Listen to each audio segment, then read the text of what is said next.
Portland becomes the first city to ban the use of facial recognition technology by government agency and private entities in public spaces. Let me read this one more time. Portland becomes the first city to ban the use of facial recognition technology by government agencies and private entities in public spaces. Mayor Ted Wheeler said during hearings that Portlanders should never be in fear of having their rights of privacy be exploited by either their government or by a private institution. Freelance journalist Kate Kay reported. The ban also creates a legal right for people to sue private companies that collect their information in violation of the law and seek up to $1,000 in damages for each day of violation. So Portland becomes the first city to ban the use of facial recognition. Adam, what do you think about this? You know, I don't know what to make of this, because when I initially think of Portland, I think of a very liberal city. Yeah. Right? Like Oregon, liberal, yes. Democrat. So on the surface, I hear Portland, I'm thinking liberal. Then as I kind of unpack this a little bit more, I'm thinking this is more of a libertarian, like don't infringe on my rights. And then I kind of gravitate to more of like a conservative, you know, let me do what I want to do, don't interfere. Yes. So I don't know what to make of this story. Is this a liberal thing? Is this a libertarian thing? Is this a conservative thing? Yeah. Stay out of my bedroom, stay out of my face, stay out of my right. I don't know what to make of this. But they're standing their ground, either one way or another. Portland is standing up to facial recognition. I guess, is this 5G? Is this part of that stuff? Or this is a Palantir? What was that? Palantir? I don't think Palantir is linked to this.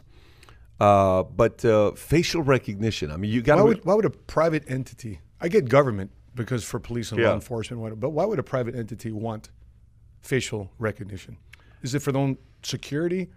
Well, no, I mean, you got to realize this whole meeting that they're having at the house with Amazon, Google, all these guys is selling your data. Of course, right? Selling your data. So a very big TED meeting that took place 10 years ago. They said, what is the best industry to be a part of in the future, the next few decades? They said data. It's all about data right now. Whoever's got the most data has the best access. If you got data, you can retarget, target. You can do a lot of things if you have the data on people, right? So I understand why private agents, like why would private enterprises want to have facial recognition? And government, yes, I get it. But Portland, see, here's the thing. You know how you sit down and you talk to somebody about politics? Like almost anybody I talk to about politics, and you don't ask them, are you Democrat or Republican? You don't ask them that. You just ask them basic questions. You say, let me ask you, how comfortable are you sharing your privacy with others? People say what? Not comfortable. Okay. How comfortable are you an institution or an organization knowing about your family, you and your wife's sex life? Zero. Okay. How comfortable are you about the government or an institution knowing exactly about all your financial situation where you're at? Absolutely zero. Okay. How comfortable are you a organization knowing everything about how you raise your kids? How comfortable are you? Okay. Business. None of your, okay. None of my, fair enough. Matt, zero, okay. zero. Let me ask you this. Let me ask you this. Business. Let me ask you this. How comfortable are you allowing strangers to break into your car or your house without your permission? Of course not. You're not comfortable with that? Yeah, are you comfortable with that? Yeah, no. Okay. Okay. How come if you were to choose to live in another country, Adam, you got 3 kids, you got 4 kids. What are one of the first things you would consider before you want to move into another country? What would it be? What would that country need to offer? Safety. Safety? Okay, you would want safety for your kids? Freedom, the First Amendment comes to mind. First Amendment? The First Amendment protects. Let me ask you a question. If somebody comes into your house and decides to take stuff out, should you have the right to hit them upside the head with a baseball bat? Yeah. Should you have the right? If not more. But I'm asking a simple question. I'm not asking politics. Yes. If somebody breaks into your house and they want to steal all your belongings, should you have the right to own a gun and tell them to get the hell out of your house? Should you have the right to do that? Yes or no? Sure. Okay, so let's just say you're upset about somebody that is going against you in politics. Should you have the right to call a meeting and bring your 50 friends and family members to your place and say, look, here's what we need to do, go up against the mayor? Should you have the right to have a meeting with 50 friends and relatives locally? Sure. Okay, so this is... Everything I'm saying, okay, so let's just say you go out there and you work your tail off. You work 60 hours in a week. You miss great memories of your kids, and you have to work that one weekend. Maybe even you're working on Christmas weekend because you are in retail. You have to work on Christmas, right? How much of your dollar you make are you comfortable giving to the government?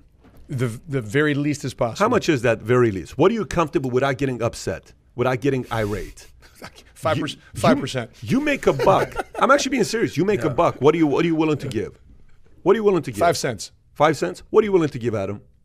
I mean, I want to pay as least tax as But possible. give me the number. What are you willing to tell? So what's your question if I tell you? According to my tax bracket, 39-something%. No, I didn't say what your tax bracket is. Right. I'm asking you what you're comfortable. I'm not comfortable paying shit. Exactly. Okay, but it's not about comfort. I gotta pay it. But watch this. But say I come back to you and I say, okay, fine. You don't want to pay shit. You say no. I don't want to pay shit. Okay. So is it fair to say that the roads are on you? Right. Did you go to public schools? I did. So you pay for all public schools. Your own roads. Your own cops. Your own 911. So meaning you would like to pay some taxes. You say yes. What portion of your dollar that you work your tail off would you like to give to me? I'm the 15% flat tax. Fine, 15%. Are you being sarcastic or No, serious? I'm not. Okay. Now that you're saying, look at me. using in the the eye. laugher roll. But the point I'm trying to make to you is I agree with the people of Portland. Yeah. What the hell do you mean you want to have facial recognition? Yeah. You know, first of all, facial recognition everywhere? No. I don't want you to do any kind of facial recognition to me. Are we going back to these? And just the fact that it says Portland becomes the first city to ban the use of facial recognition. Here's a real question. Who's really? How many people are listening to the same? So if they're the first city, this means all the other cities are recognizing my facial based on anywhere I go. To me, it's not even Portland being the first. It's like you don't want to use your Face ID anymore. And by the way, I know some people are going to be like, well, Pat, you know, Portland is this and Portland is that. I've been to Portland. Believe me, I know what Portland's like. I had an office in Portland in 2010. I'd go to Portland every other month. I had to go to Portland in 2000. Yeah, regularly. And it's definitely weird. It's qualified weird. I've never been to Portland. What's going on? What's going on in the Northwest? Have you ever been to Austin? Have you ever I've been to Austin. Austin is weird. That's their motto, But Austin's got nothing on Portland. Really? Qualified weird. Wow. Qualified weird. They take it to a whole different level, Portland. But I get along with weird. I don't have a problem with the people. I get along with weird people. You get along with everyone, though. I get along with everybody. But the point I'm trying to make to you is, how is the weirdest city in America today banning facial recognition?